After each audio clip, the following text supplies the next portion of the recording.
If you want, Tristan, I can bring that back No, and make it no, so that they can see you we do dancing. not we do not bring that back. That was for your eyes only, Robert. Oh man, I'm telling you, the good news is everybody. I did record Tristan dancing, so we have it on Wow. tape. It's this is the digital age. Robert, Everything's on tape. that's it, Robert. We're fighting. It's Tuesday morning. It's 8:30. We're already fighting. That's it. It's over. We're done. Well, welcome everyone. It is Tuesday, February 22nd, and boy, I'll tell you, we are flying right through the month here. So much so that we actually brought Tristan in this morning because we need to talk about transmittal. So that's what we're going to be going over today. So a couple of things to kind of get off the docket before we begin that. By the way, welcome Tristan. Thank you for joining me. Of course, of course. Hi, everyone. Hey everyone. So we got a few things going on today. Of course, I'm not sure. Do you know? This is a good question. Zoe put this in the morning news. It says Pivot Shift is going ahead today, and I'm wondering if that's the case because they're still at At family, yeah. family. So I'm not sure if I'm not that's. sure if that's still going, but Oh well, actually, it would have already been gone if it did go. So if anybody did watch it, wow, we are living in the past here. Hey, don't mind me. Don't mind me. We do have we've got the family reunion inspirational morning, which is happening today. I think today's the 22nd. Oh, by the way, I got something news about the 22nd. So we are definitely in the inspirational morning this morning here. But additionally, today is Tech Tuesday. So I want to make sure we get that out there so everybody knows what's going on. Tech Tuesdays is every week, and Tech Tuesday starts at 11, and we start with DocuSign, and then we go for an hour. We talk about all the coolness in DocuSign, and then at 1 p.m.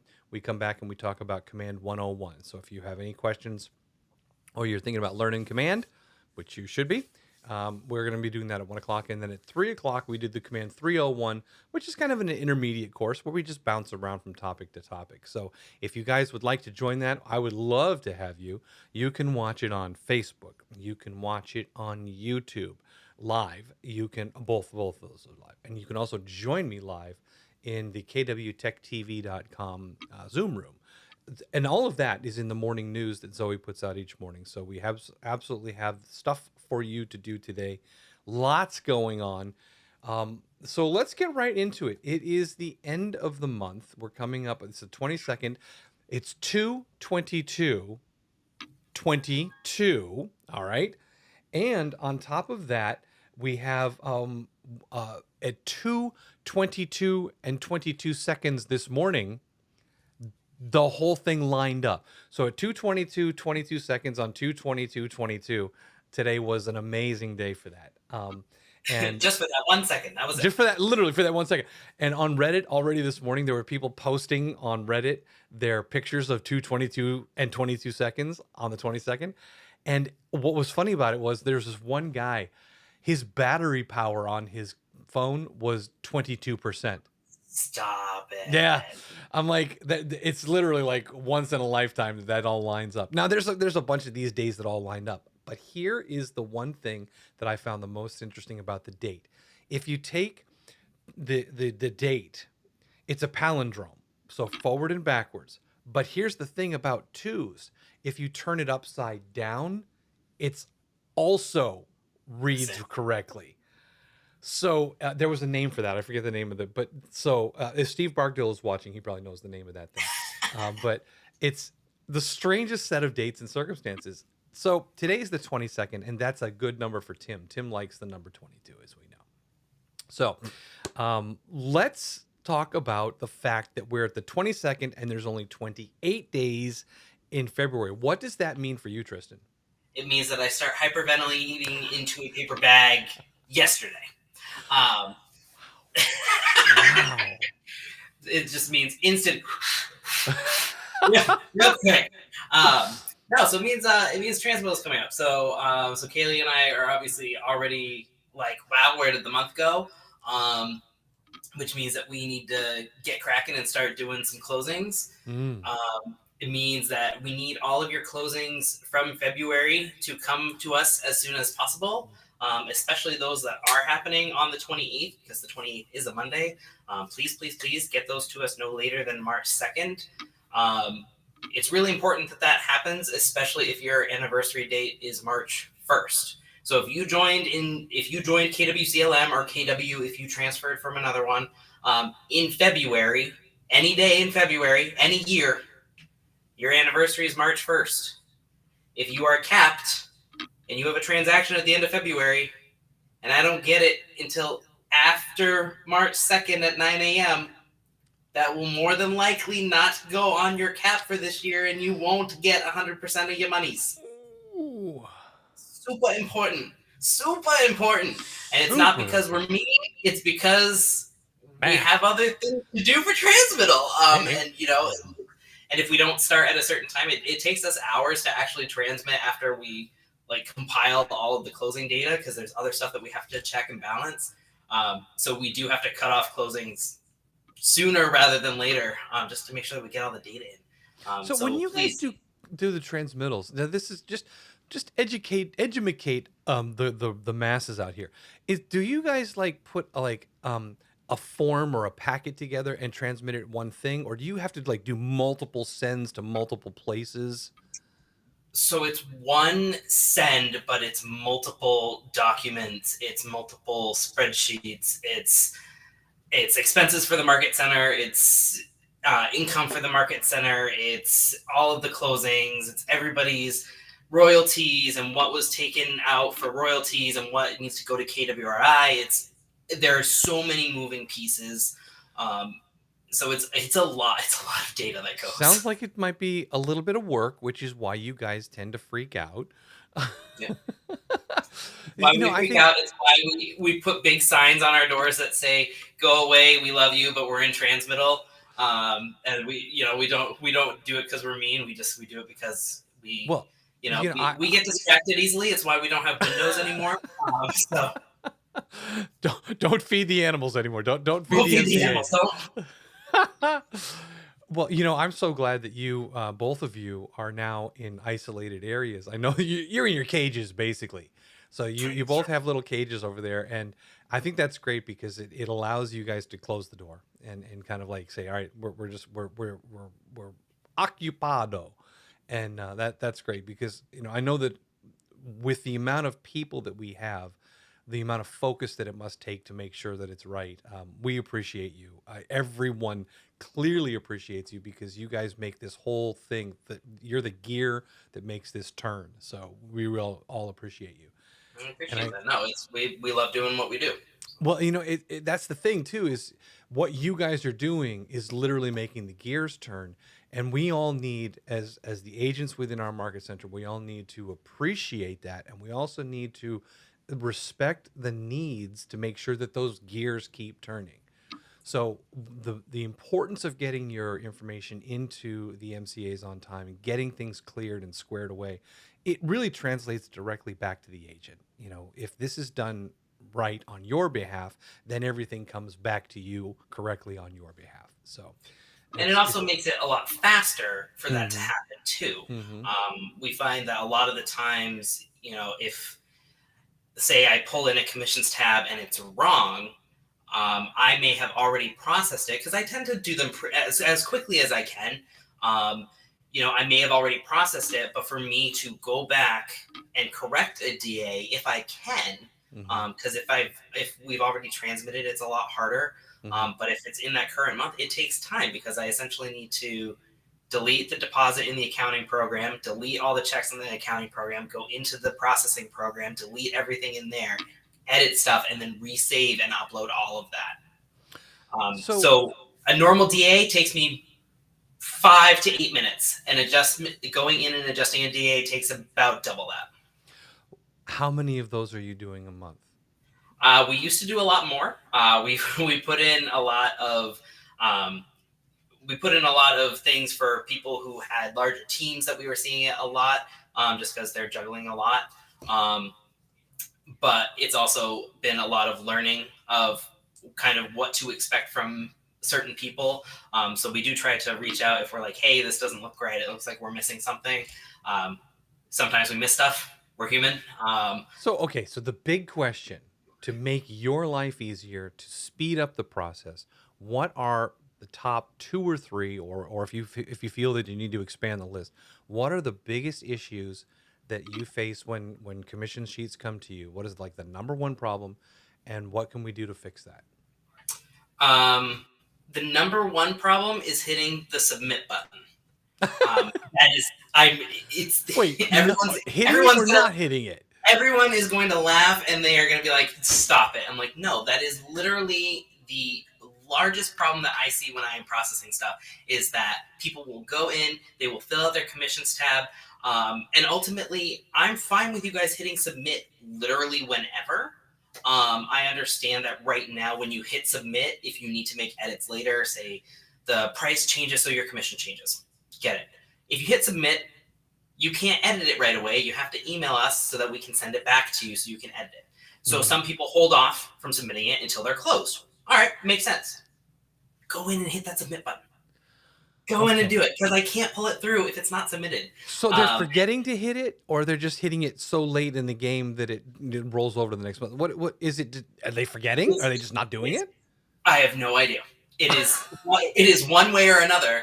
That submit button is not hit, and so all I see on my side is open, and I'm like, great. So I don't know. Are you done? Oh my! Are you missing stuff? Did you forget? And then I get really annoying, and I start leaving comments in command. I start emailing people. Yes, that submit button. It is a formidable opponent. I'm not sure why. So now I got a question for you. This we should probably not talk about this in front of all the kids, but I train and I have probably a few hundred open commissions. Do you see those? Oh yeah. Oh my gosh. Should I? What should I do? I'm so not worried about it. Does it get in your way? I hope that I'm not getting in your way. Nope. Okay. No. All right. If we ever opened up the open commissions tab filter, I think all of the commissions would physically manifest and pour out of our desktops and then fill up our offices. That is not something that we do. For me specifically, I only look at stuff that's submitted. But if I'm looking at a specific closing and going into an opportunity, that's when I can see if it's not submitted. And then I go, oh, the submit button. Okay. All right. So now we know that that's the number one thing. Now that's the one thing that it sounds like that they're kind of like just not getting to that point, or forgetting, or just holding off out of fear or insecurity or whatever. Yeah. What are the most common errors that you find in submissions? Forgetting to add either your team lead or a team member, or an outside referral. Okay. Additionally, because there's a third one, adding your outside referral as a co-broker. That as opposed to what? As opposed to an outside referral. They are two separate things. Yes. So a lot of people, what they'll do is they will fill out the co-broker tab, which I don't need. If we are not holding the commission monies for the co-broker, I don't need to know about it. And there are very rare occasions when we have ever held the commission money for the co-broker. So if I am not actually writing their brokerage a check, I don't want to know about it. Because what a lot of people will do is they'll fill in all the information, and then they'll get to the EIN number, and they'll put in all zeros, they'll put in all ones, they'll put in 1, 2, 3, 4, 5, 6, 7, 8. Command is specifically designed that when that happens, it does not let me import, because it says that is an incorrect EIN number, and we know it for sure. And I'm like, yes, Command, you are correct. So for those of you who may not know what's happening, if you're not sure what an EIN number is, that may be the reason why you're putting in numbers just to fill it in. Employee identification number. It's a federal tax ID number. It's the number that identifies the person that you're trying to pay with their federal tax number. If they're like, if you're an independent person, you may have just used your social security number in the past, but you can get a federal ID for tax purposes.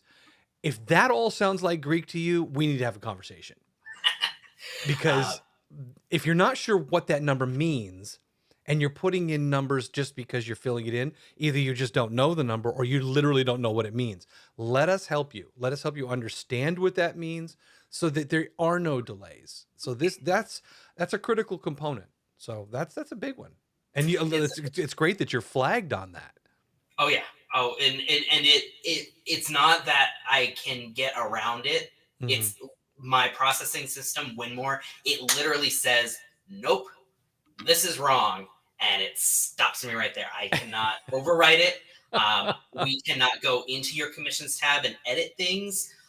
So then I have to reject it, which sends it back to you. I send you an email and say, "Hi, your thing is wrong."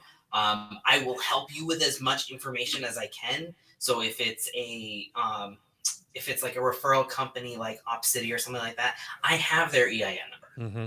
I will send you their EIN number, but I need you to put it in there, and then I need you to resubmit it so I can actually do the things. So when you reject or when you send back a commission report or a commission submission, they have to edit it and resubmit it. You can't edit their page. Nope. Okay. So all right, what happens? And we talked about this briefly off air. Here's the question that I was talking about. Okay, so if I hit the submit button like I'm supposed to do, and I decide or I understand that I've made an error that I want to correct, what happens when I click that terminate button? What is that doing? We all start crying immediately. Ouch! I didn't realize it was that bad. There's lots of crying, and it actually they put an implant on the MCAs, and when they terminate something, it shocks us. There's lots of crying involved. No, the terminate button. So it does a couple different things. If we have already imported the DA, so that's something that we will want to do in the future is pull them in early so that we can process things faster. If we've already imported the DA, it makes us physically unable to change that to a DA that we can finish processing. So we have to terminate it. If we have not imported the DA, we still have to terminate it in command. Not a huge deal on our side. On the agent side, that means they have to go back into the offers and commissions tab, make the same offer all over again, and then make the same commissions tab all over again. For bigger teams or people who have multiple teammates or outside referrals or whatever, this could be a lot of extra work. Mm-hmm. And the terminate button should only be used if the deal actually falls apart. Okay, let's stop right there. Let's say that again so that everybody understands what the terminate button is for. We're going to mark this at 8:48 in the morning on February 22nd. Everybody in the market center knows this as of now, and that is the terminate button should only be pressed when the deal is terminated. It is ended. It is not going forward. You will not be receiving commissions on that deal. So in a way, the word terminated kind of defines when you should click the button. Correct. The deal is terminated. Yes. Okay. What if I need to make changes? Well, let's give everybody a moment to digest the terminated for a minute. Everyone's like, well, is that what terminates mean? I'm going to check my dictionary real quick. Yeah. Okay. So terminated is done and gone. Okay. So now we're clear. That buyer is not buying. Your seller can still sell stuff. That buyer is not buying, so you will have a different contract price. You will have a different commission, et cetera, et cetera. Done. Good. Done and gone. Dead and gone. Now, what happens if I need to make changes to something that I've already submitted? What do I do? You email me. Ta-da! It's literally that easy. You send me an email and say, hey, I need to edit this, this opportunity. You can send me what it's called. You can send me just what the property address is, and I can more than likely find it. You can send me the opportunity ID if you really love me, and then I will go in and I will hit the return button, and then you can make edits. Okay, so MCA at kwclm.com is the I've got to make changes button. Yes. Yeah. When that happens, it gets sent back to them in a state that they can edit. Yep. Okay. They can make the changes and then, if necessary, submit again. Okay. So these steps are so important. What would be one of the most common reasons that people email you and say, I need to reopen this. I've submitted it. I need to open it up. What is the most common statement they say? Because I... They missed a referral. They missed a referral. Yep, 9 out of 10 times they missed a referral, and whether that's another KWCLM agent, so it's an inside referral, Mhm. or it's an outside referral to another brokerage. That's probably the number one reason. If anybody asked for it to be returned, that's probably why. Okay, quick little pause here. It's 8:51. We've got a bunch of people in the room right now watching with us. Are there any questions? You have the MCA right here. So it's kind of like an opportunity to ask any question. If you are outlying questions or anything like that, go ahead and type them in the chat. I'm working off of the Facebook page here for our KWCLM group page. So I've got that pulled up. If you have any questions, this is a great time to actually ask our MCAs about the submission of those commissions. While we're seeing if anybody has any questions there, I'm going to ask you something. The offers and commissions in terms of the software in Command, the offers are in our world, the offers come much quicker than what is implied in the software. You know, Yep. usually the offers are already in. By the time you get to the commissions tab, you're already done. So what we end up seeing is that people are filling out the offers with just generic information to get past the offer option and get into the the commissions tab. Does that impact you guys at all? Does the offers portion of the offers and commissions tab have any impact on what you do? Nope. In fact, I actually encourage you guys to put in essentially the bare minimum that you actually need. And when I say bare minimum, obviously you only have to fill out the portions that have an asterisk next to them. Yeah, Um, required fields. Yep. so when you hit, the co-broker, put in the co-broker name and put in the name of the buyer. It can be last name, it can be full name. It doesn't matter to me. It is a way for us to differentiate them in the system, because obviously when working with leases, stuff like that, things sometimes they lease out to different people every year.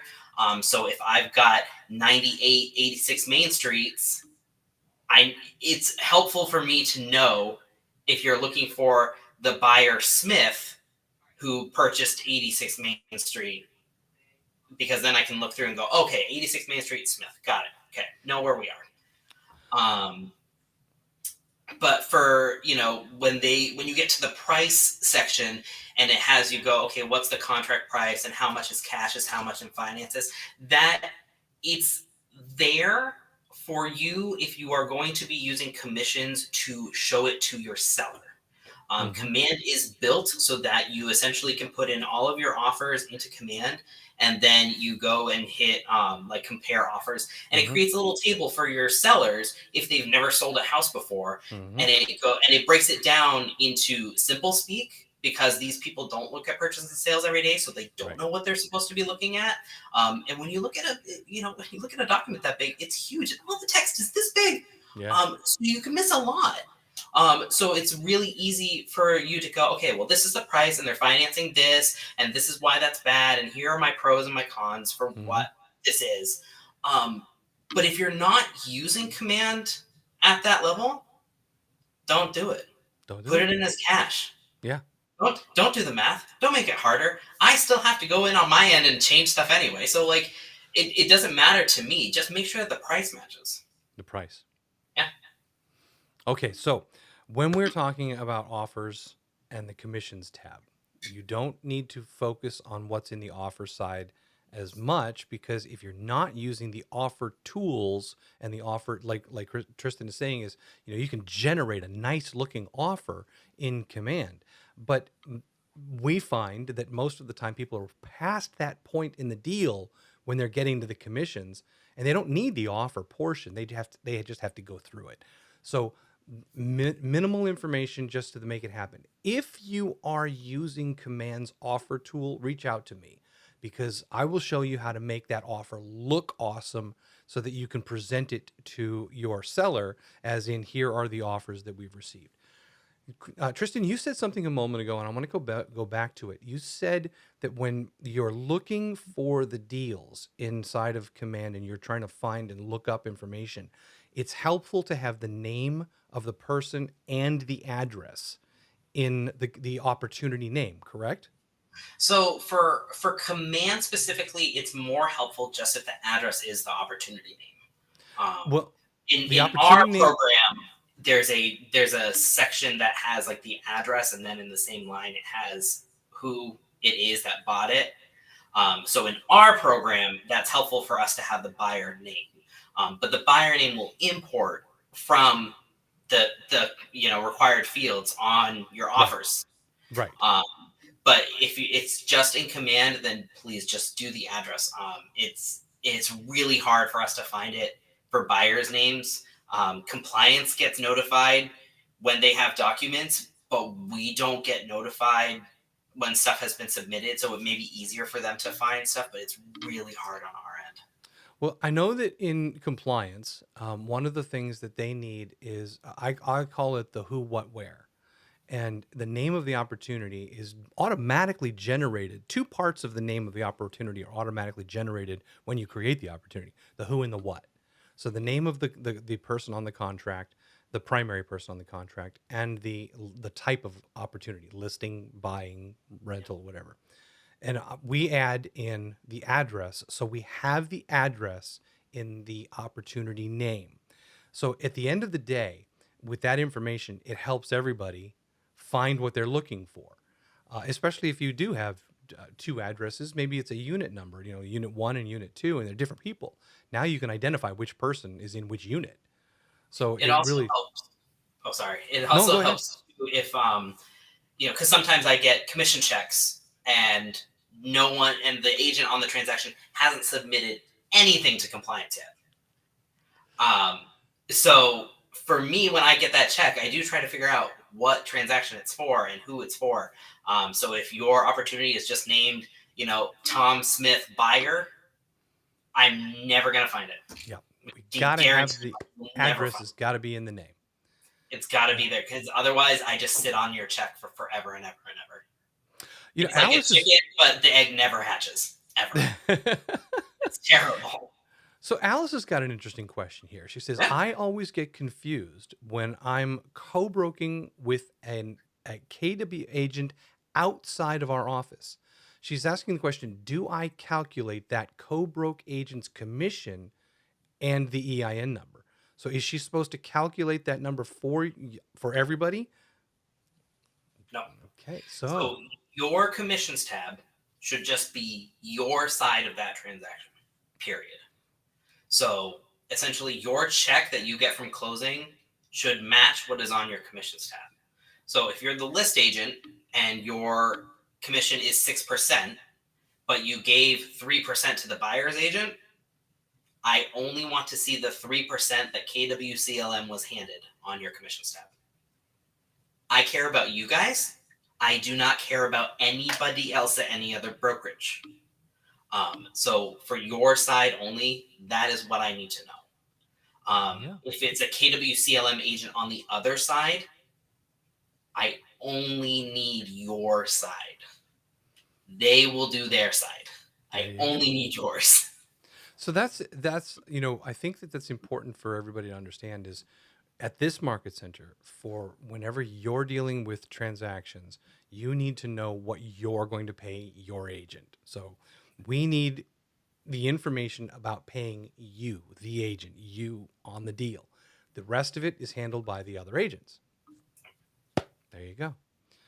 Well, I hope that this has been educational for everybody watching, as it has been for me.